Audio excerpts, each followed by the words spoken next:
யோபு அதிகாரம் 2. பின்னொரு நாளிலே தேவபுத்திரர் கர்த்தருடைய சந்நிதியில் வந்து நின்றபோது சாத்தானும் அவர்கள் நடுவிலே கர்த்தருடைய சந்நிதியில் வந்து நின்றான். கர்த்தர் சாத்தானை பார்த்து, நீ எங்கே இருந்து வருகிறாய் என்றார். சாத்தான் கர்த்தருக்கு பிரதியுத்தரமாக, பூமி எங்கு உலாவி அதில் சுற்றித் திரிந்து வருகிறேன் என்றான். அப்பொழுது கர்த்தர் சாத்தானை நோக்கி, நீ என் தாசனாகிய யோபின் மேல் கவனம் வைத்தாயோ? உத்தமனும் சன்மார்க்கனும் தேவனுக்கு பயந்து பொல்லாப்புக்கு விலகிறவனுமான மனுஷனாகிய அவனைப் போல பூமியில் ஒருவனும் இல்லை. முகாந்தரமில்லாமல் அவனை நிர்மூலமாக்கும்படி நீ என்னை ஏவின போதிலும் அவன் இன்னும் தன் உத்தமத்திலே உறுதியாய் நிற்கிறான் என்றார். சாத்தான் கர்த்தருக்கு பிரதியுத்தரமாக, தோலுக்கு பதிலாக தோலையும் தன் ஜீவனுக்கு பதிலாக தனக்கு உண்டான எல்லாவற்றையும் மனுஷன் கொடுத்து விடுவான். ஆனாலும் நீர் உம்முடைய கையை நீட்டி அவன் எலும்பையும் அவன் மாம்சத்தையும் தொடுவீரானால் அப்பொழுது அவன் உமது முகத்துக்கு எதிரே உம்மை தூஷிக்கானோ பாரும் என்றான்.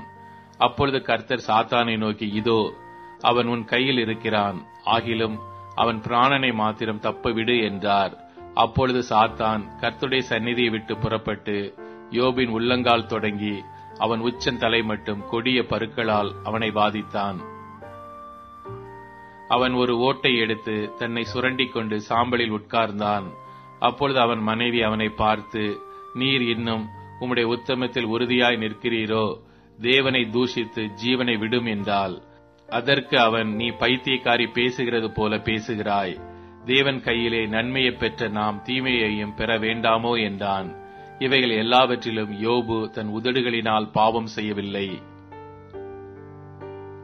யோபுடைய 3 சிநேகிதராகிய தேமானியனான எலிப்பாசும் சூகியனான பில்காதும் நாகமாத்தியனான சோப்பாரும் யோபுக்கு நேரிட்ட தீமைகள் யாவையும் கேள்விப்பட்டபோது அவனுக்காக பரிதபிக்கவும் அவனுக்கு ஆறுதல் சொல்லவும் ஒருவரோடே ஒருவர் யோசனை பண்ணிக்கொண்டு அவரவர் தங்கள் ஸ்தலங்களிலிருந்து வந்தார்கள்.